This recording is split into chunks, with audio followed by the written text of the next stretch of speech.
नमस्कार, कशा आहात तुम्ही? परत एकदा माझ्या ब्लॉग चॅनलवर तुमचे स्वागत. कासवला आलोय, एक बाबाचा कार्यक्रम होता तो अटेंड करूया. आणि विशेष म्हणजे ध्यानाचा कार्यक्रम आहे आणि ध्यान आपल्या जीवाचे. चला तर तो कार्यक्रम अटेंड करूया. इकडं पंक्ती वगैरे बसल्या बऱ्यापैकी झाल्यात.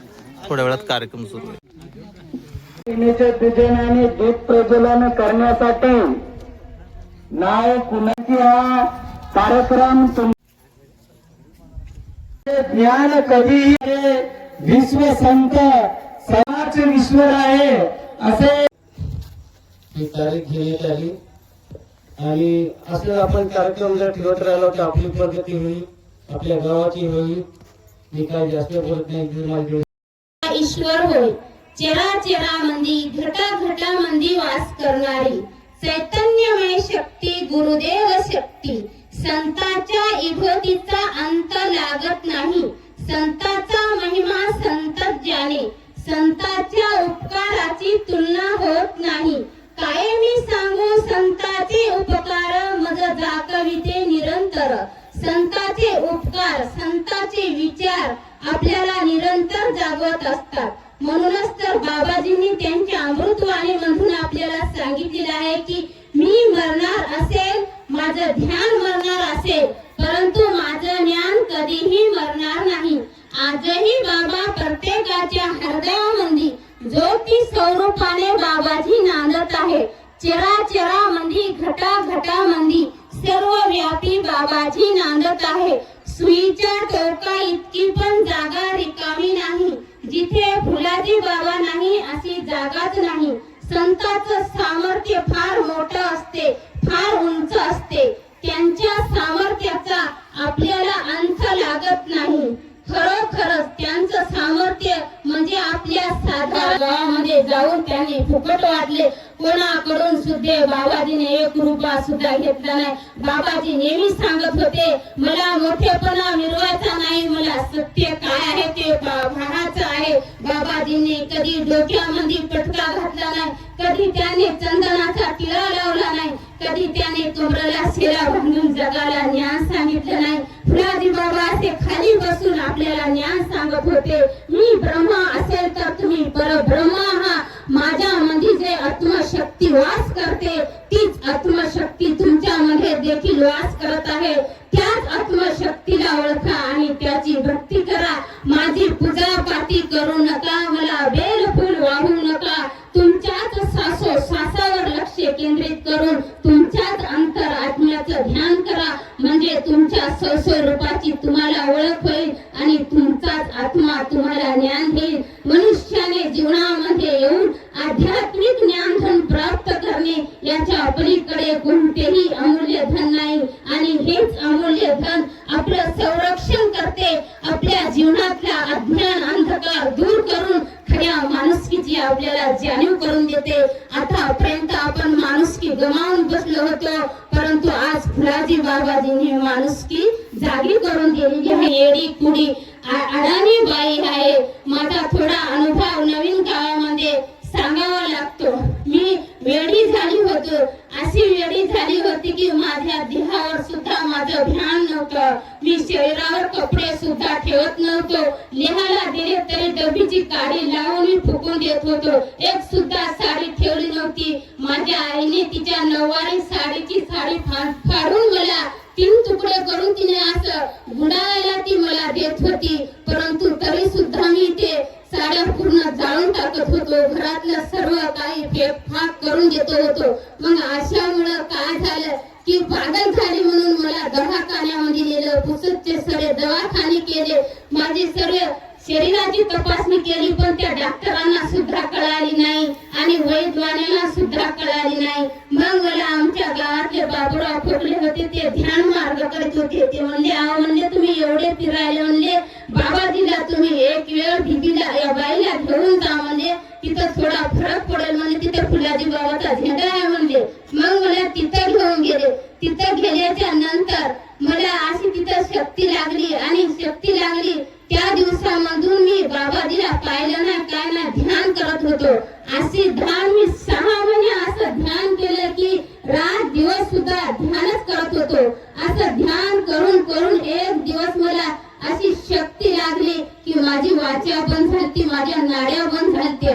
आणि नंतर काय झालं, सर्व घाबरले. म्हणले ना 5-6 महिने ध्यान केलं म्हणले, आणि हिला आता म्हणजे मरायच्या. त्याला वाटलं मेलीच काय की, त्यानं म्हणजे आता आमच्या इथले म्हणले हिला एकदा बिबीला नेऊन टाका म्हणले, वाचो की मरो म्हणले. पुन्हा त्यांनी टॅक्सी केली आणि बिबीला आणून मला तिथे बिबी गावात आणलं. 10-20 फुटावर झेंडा होता. त्या बिबी गावामध्ये आलो. तिथं नदी आहे, तुम्ही पाहिली असेल. त्या नदीच्या वरच होतो.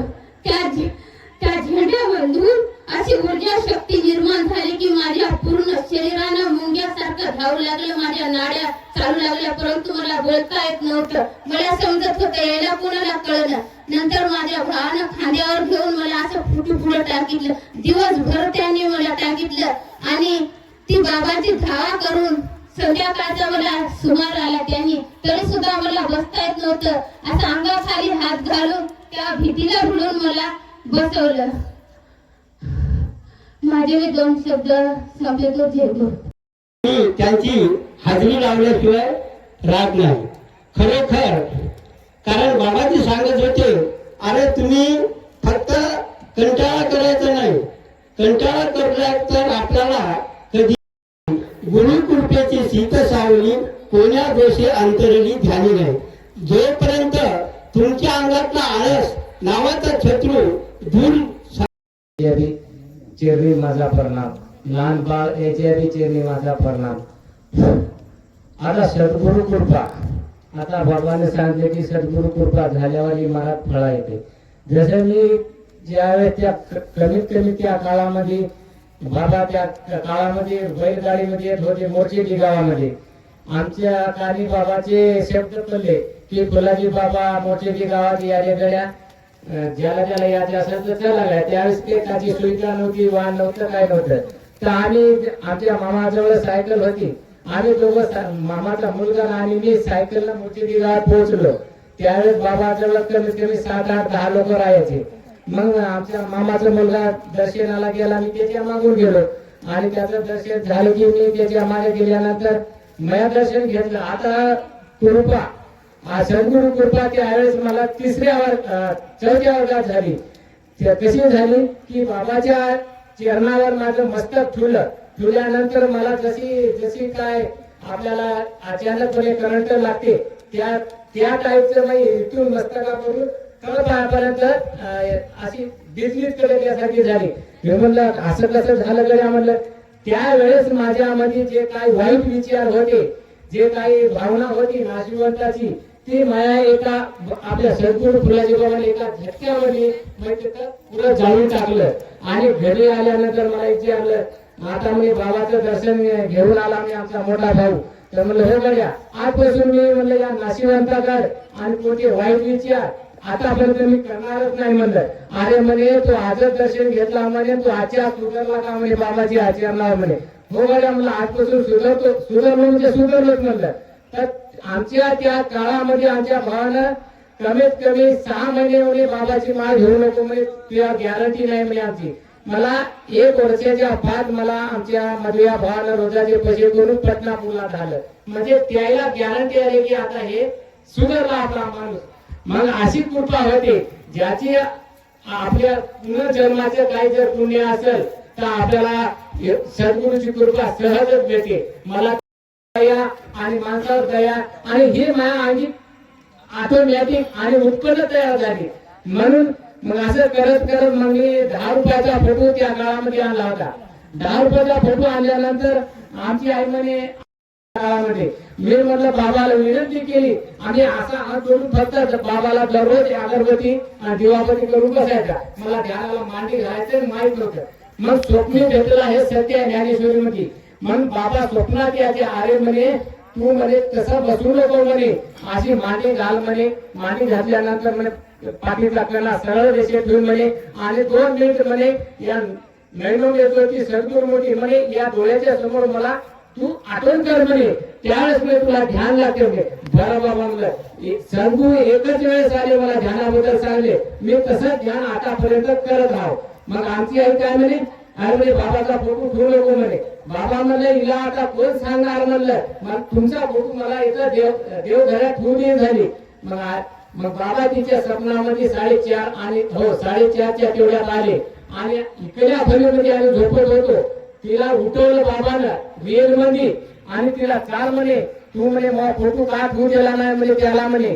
तर बाबा म्हणे मी म्हणलो म्हणे पण तुम्ही म्हणे मला वाटलं नाही म्हणे असाल म्हणून मला दर्शन देसाल. मग म्हणे तुझे 33 कोटी देव आहेत ना म्हणे ते सगळे गोळा कर म्हणे. मग 33 कोटी देव आमच्या आईला बाबाने ते देवघरातून सगळे काढायला लावले आणि काढल्यानंतर ठुले बाबा पुढे ठुले आणि बाबाला म्हणे बाबा आमच्या आईला काय म्हणे सांग म्हणे त्याला बोलायला लाव म्हणे. मग आमची आई काय म्हणे बाबा म्हणे ते कसे बोलतील म्हणे ते पितळी देव आहेत. मग बोलणारा देव आहे म्हणे तुमच्यामध्ये जे आहे ते तुम्ही आज कुठून बोलाले तुमच्या मनामध्ये जे आत्मा आहे त्याला ईश्वर म्हणलेला आहे. मग आमची आई म्हणे आता म्हणे काय करायचं उद्यापासून म्हणे याला फोटो ठेवू दे म्हणे. मग तेव्हापासून आमची पण आमच्या आईला बाबानं वचन दिलं तेव्हापासून आमची आई माझ्या सोबत 4थी वर्गापासून मी इकडे जर आलो तर बाबाच्या दिवापती आणि ती आमची आई आज 70-80 वर्षाची झाली. ती कशी गुरुला आठवण करते आणि तशी झोप जाते. तिला जसं मला स्वप्नाद्वारे सांगते तिला तसं सांगते. तर तुम्ही म्हणताय की आज दिवसभर काम केलं की कंबर दुखावी, कंबर दुखत नाही काय नाही. बाबाच्या फोटो जवळ यायचं आणि आपल्याला स्वयंपाक झाल्यानंतर सर्व आत्मे जेवल्यानंतर 5 मिनिट बसायचं. तुम्ही म्हणता स्वयंपाकाच्या जर आधी जर बसले तर तुमची आत्मेचे घरातले जे लोक आहेत ते आत्मा दुखते आणि तुम्ही किती बाबाजवळ जर बसले ते जर आत्मा दुखला तुम्हाला ध्यान लागणार नाही. मग त्याच्यासाठी सर्व आत्मे जेव घालायचे आणि नंतर बाबाच्या फोटो जवळ बसायचं. तुम्हाला 5 मिनिटं 10 मिनिटं तुम्हाला ध्यान लागते. जर आत्मा जर तुम्ही उपवासी ठेवला तुम्ही किती जर 10 घंटे बसले तुम्हाला ध्यान लागणार नाही. आत्माच ईश्वर आहे हे बाबाने सांगितले. मग आत्मा ओळखायचा कसा? आता एखादा जर व्यक्ती जर घरासमोर आला त्याला जर जेवायचं असेल तर तुम्ही त्याला जर पाणी पाजून चहा पाजून वाटी लावलं तर त्याला म्हणायचं बाबा 2 घास खाय. तो आत्मा शांत होते. 5 मिनिटं थांब. तो आत्मा जेवल्यानंतर तो आत्मा त्याला लगेच तुमच्या कुटुंबाला आशीर्वाद देतो. बाबांना तेच सांगितलं आत्माच ओळखा, आत्माच ईश्वर आहे. दुसरं खोटं घडलं नाही. गोट्यामध्ये पूजायची गरज नाही. तेव्हापासून आम्ही मूर्तीला पूजत नाही. आमच्या घरच्या पत्नीला दीपवाळीला 150 रुपयाची साडी आणतो आणि तिची पूजा करतो. कारण की तिला 150 रुपयाची साडी जर आणली ती नंतर लक्ष्मी पूजेच्या दिवशी स्वयंपाक करते आणि तिच्या आत्म्यातून तिला अलर्जी भेटते. आत्म्यातून ती मये एवढी इच्छा करते. आपल्या बाबाने सांगितले की घरचीच लक्ष्मी आहे, तुमच्या कुटुंबामध्ये लक्ष्मी नाही, तुमच्या त्याच्यात लक्ष्मी नाही. घरच्या पत्नीचा जर आत्मा दुखवला तर त्या घरचा स्वयंपाक तुम्ही कसा होते तुम्ही अनुभव घेऊन पहा.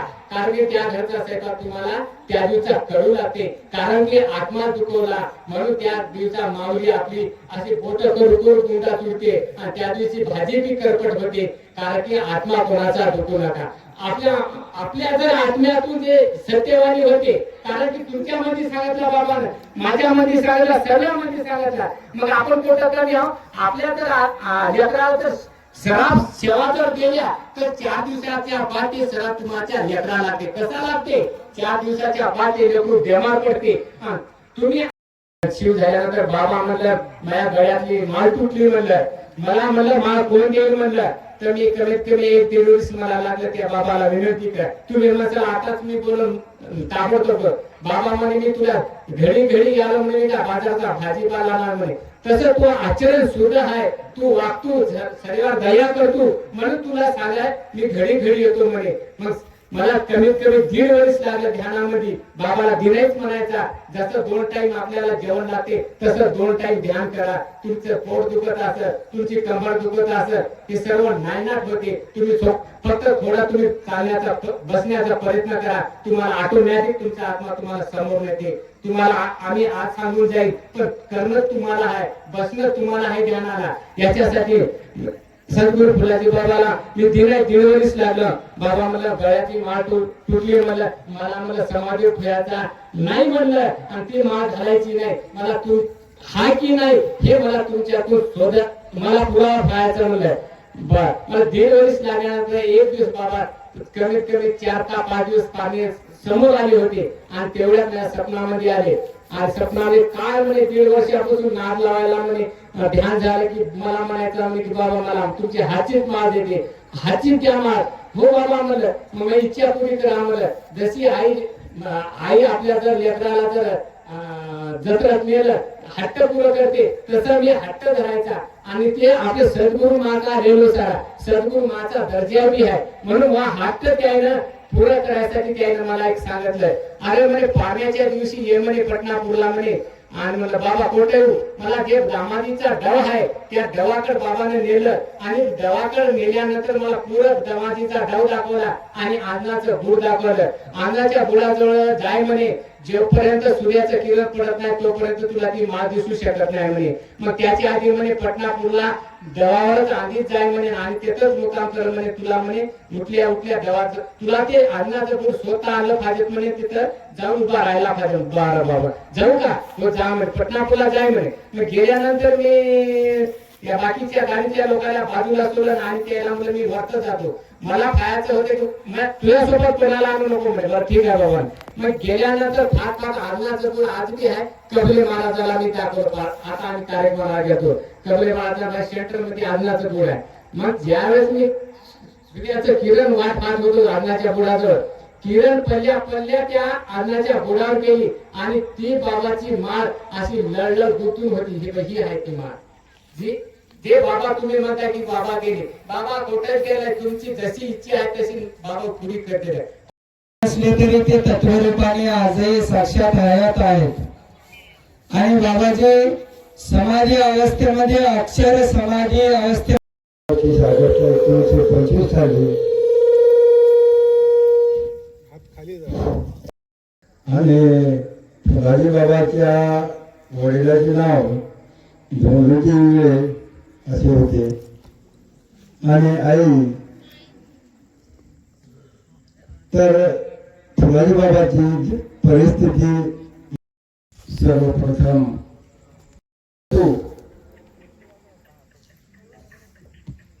या 2-4 दिवसामध्ये आमचे गुरुबंधू खंदारे यांनी मला काल परवा फोन लावला सर म्हणजे ध्यान हे एक अशी संजीवनी मुळी आहे कारण ते प्रत्येकाने खाल्ली पाहिजे आपल्याला आपल्या जीवनामध्ये सुखी व्हायचं असेल आपल्याला आपलं जीवन जर निरोगी जगायचं असेल तर हे ध्यान अतिशय महत्वाचं आहे आपल्या जीवनामध्ये म्हणून बाबांनी जास्तीत जास्त ध्यानाला महत्व दिलं बाबा नेहमी म्हणायचे अरे बाबा ध्यान हे समस्त लोकांवर जात आहे तुम्हाला जर तुमच्या जीवनामध्ये तुम्ही ध्यानाला जर महत्व दिलं तर ध्यान हे तुमच्या जीवनाला सुजलाम सुफलाम बनवते काया पालट होत असतो जीवनाचं सोनं होत असते आज ध्यान करणाऱ्या माणसं आज कितीतरी वर्षापासून आपण ध्यान करत आहोत ध्यानाच्या माध्यमातून आपण एकदम फिट आहोत निरोगी आहोत आपल्यामध्ये कसल्याही प्रकारचा रोग राहील नाही कारण माणूस हा माणसाचा जन्म असा आहे माणूस हा जन्माला आल्याच्या नंतर त्याच्या जीवनामध्ये रोग आणि भोग असतो आणि या रोगातून आणि भोगातून मुक्त होण्यासाठी या संत मंडळींनी संपूर्ण जगाला बोध केला फुलाजी बाबा सांगायचे की तुमच्या जीवनामध्ये तुमच्या संसाररूपी जीवनामध्ये तुम्हाला जर म्हणजे तरुण जायचं असेल तर तुम्हाला संत विचाराची गरज आहे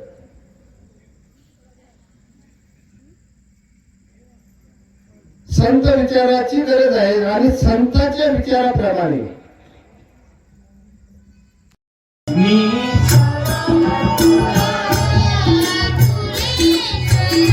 जवळपास 11:30-12 वाजत आहे कार्यक्रम संपला ध्यान से विरोध चला मित्र परत भेटूया अशाच एका नवीन ब्लॉगमध्ये धन्यवाद